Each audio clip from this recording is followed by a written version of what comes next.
दोस्तों, भगवान के साथ होने पर मिलते हैं यह 8 संकेत। मित्रों, वैसे तो सुख दुख, लाभ हानि, लाभ यश अपयश जीवन के हिस्से हैं और यह सब तो आते जाते ही रहते हैं। लेकिन कुछ लोग अपने जीवन में इतने निराश हो जाते हैं कि उन्हें लगता है कि भगवान को उनकी कोई परवाह नहीं है।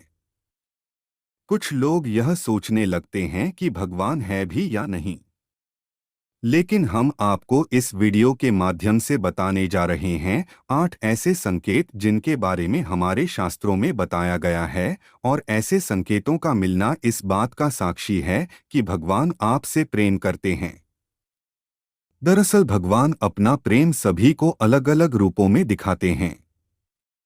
भागवत में वर्णन आता है कि पांडवों की माता कुंती भगवान से विपत्ति मांगती हैं। कुंती महारानी कहती हैं कि जब जब हम पर विपत्ति आई तब तक आप हमें बचाने के लिए उपस्थित थे, लेकिन जब आपने हमें हमारा राज्य वापस जितवा दिया तो आप द्वारका जा रहे हैं। इससे अच्छा तो विपत्ति ही हमें दीजिए ताकि आपका साथ हमें प्राप्त होता रहे। इसी तरह जब पांडव भीष्म पितामह के पास जाते हैं तो भीष्म पितामह उनसे कहते हैं कि तुम पांचों बहुत ही शक्तिशाली हो। और द्रौपदी तो यज्ञ से उत्पन्न हुई कन्या है, जिसको यह वरदान है कि वह जिस घर में भी रहेगी वहां कभी भी भोजन की कमी नहीं रहेगी। फिर भी तुम लोगों को इतना दुख देखने को मिला, तुम्हारा राज्य छीन लिया गया और तुम्हें अन्याय से वन में भेज दिया गया। तुम्हें जलाकर मारने की कोशिश की गई और क्या क्या षड्यंत्र तुम्हारे साथ नहीं किया गया। भगवान की लीला भगवान ही जाने, ना जाने भगवान अपना प्रेम किसको किस रूप में दिखाते हैं। भगवान किसी को सुख देते हैं तो किसी को दुख देते हैं, लेकिन कुछ भगवान के भक्त यह नहीं समझ पाते कि दुख भी भगवान की ही देन है और वह निराश हो जाते हैं। उन्हें यह शंका होने लगती है कि क्या भगवान को उनकी परवाह है।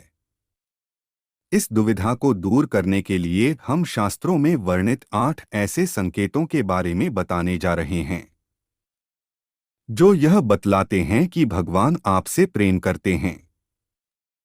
पहला संकेत है कि अगर ईश्वर आपसे प्रेम करते हैं तो आप जो कुछ भी करेंगे उसमें विफलता मिलेगी। जी हाँ, आपको यह सुनकर अजीब जरूर लगेगा, लेकिन भगवान का साथ जिनको मिलता है उन्हें विफलता जरूर मिलती है। आप बहुत मेहनत करेंगे, आप अच्छाई की राह पर चलेंगे, फिर भी आपको विफलता ही मिलेगी और यह संकेत है कि भगवान आपसे प्रेम करते हैं। आपको विफलता तब तक देखने को मिलेगी जब तक आप जीवन के सही उद्देश्य को समझ नहीं जाते। दूसरा संकेत है कि जब भगवान की कृपा आप पर होगी तो आपको बिल्कुल अकेला महसूस होगा। आपके सामने ऐसी स्थिति आएगी जहां आपको समझ में नहीं आ रहा होगा कि आगे क्या करना चाहिए। आपको लगेगा कि इस स्थिति में मेरी मदद करने वाला कोई नहीं है।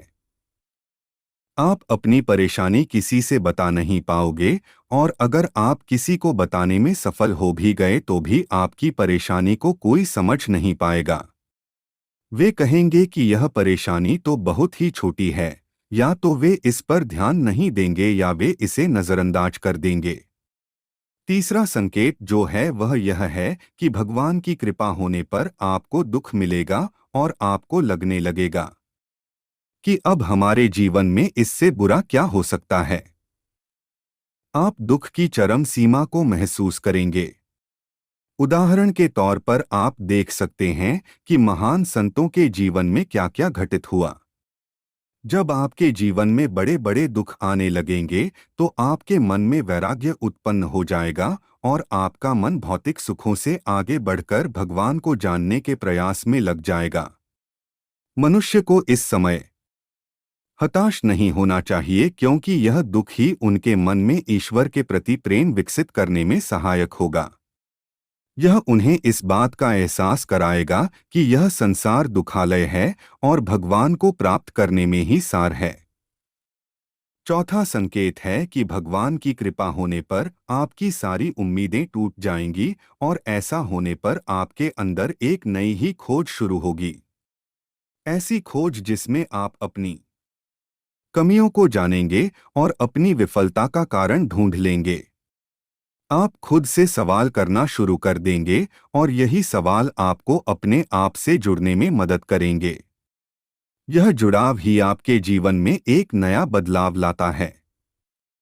तीसरा संकेत जो है वह यह है कि भगवान की कृपा होने पर आपको दुख मिलेगा और आपको लगने लगेगा कि अब हमारे जीवन में इससे बुरा क्या हो सकता है। आप दुख की चरम सीमा को महसूस करेंगे। उदाहरण के तौर पर आप देख सकते हैं कि महान संतों के जीवन में क्या क्या घटित हुआ। जब आपके जीवन में बड़े बड़े दुख आने लगेंगे तो आपके मन में वैराग्य उत्पन्न हो जाएगा और आपका मन भौतिक सुखों से आगे बढ़कर भगवान को जानने के प्रयास में लग जाएगा। मनुष्य को इस समय हताश नहीं होना चाहिए क्योंकि यह दुख ही उनके मन में ईश्वर के प्रति प्रेम विकसित करने में सहायक होगा। यह उन्हें इस बात का एहसास कराएगा कि यह संसार दुखालय है और भगवान को प्राप्त करने में ही सार है। चौथा संकेत है कि भगवान की कृपा होने पर आपकी सारी उम्मीदें टूट जाएंगी और ऐसा होने पर आपके अंदर एक नई ही खोज शुरू होगी। ऐसी खोज जिसमें आप अपनी कमियों को जानेंगे और अपनी विफलता का कारण ढूंढ लेंगे। आप खुद से सवाल करना शुरू कर देंगे और यही सवाल आपको अपने आप से जुड़ने में मदद करेंगे। यह जुड़ाव ही आपके जीवन में एक नया बदलाव लाता है। पांचवा संकेत है कि भगवान अगर आपके साथ हैं तो आपके चरित्र में बदलाव होने लगता है। जब आप खुद से जुड़ते हैं और अपनी खामियों को जानते हैं तो आप इनमें सुधार करने का भी प्रयास करते हैं।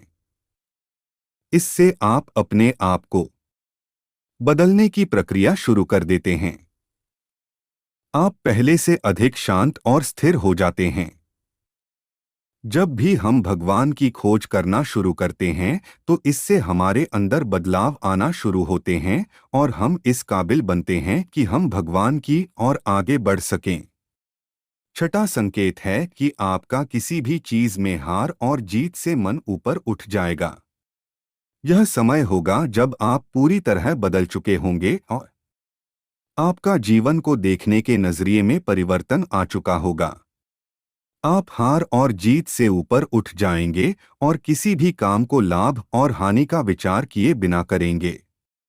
इस तरह की स्थिति होने पर आप बाहर हो रही चीजों से विचलित नहीं होंगे और अपने अंतर्मन में ही स्थिर रहेंगे। आप भगवान में इतने खोए रहेंगे कि आपको बाहर से मिल रहे दुख और सुख दोनों ही विचलित नहीं कर पाएंगे। सातवां संकेत एक परीक्षा के रूप में होता है। जब आप भगवान की भक्ति में संलग्न हो जाते हैं तो आपके जीवन में एक ऐसी स्थिति आती है जिसमें हर चीज आपको सहज ही प्राप्त होने लगती है।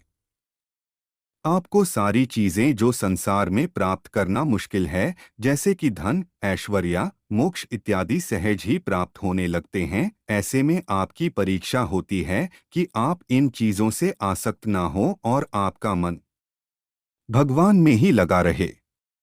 अगर आप इस परीक्षा को पास कर जाते हैं तो आप आठवें संकेत की ओर बढ़ते हैं। आठवें संकेत में आप भगवान से मिल सकते हैं और उनसे बात कर सकते हैं जैसे कि आप एक आम आदमी से इस वक्त करते हैं। इस संकेत के मिलने के बाद आपके मन में जरा भी संशय नहीं रह जाएगा कि भगवान आपके साथ हैं या नहीं, क्योंकि आप हर समय भगवान के साथ रहेंगे। दोस्तों, यह थे विभिन्न शास्त्रों में दिए गए कुछ संकेत जिनके मिलने पर आप समझ सकते हैं कि भगवान आपसे प्रेम करते हैं। यह सब सुनने में अजीब जरूर लग रहे होंगे, लेकिन इनका विवरण कुछ इसी प्रकार दिया गया है। तो दोस्तों, अंत तक बने रहने के लिए दिल से शुक्रिया। तो दोस्तों, आप लोगों से एक विनती है, हमारे गुरु ज्ञान चैनल को सब्सक्राइब जरूर करें। धन्यवाद।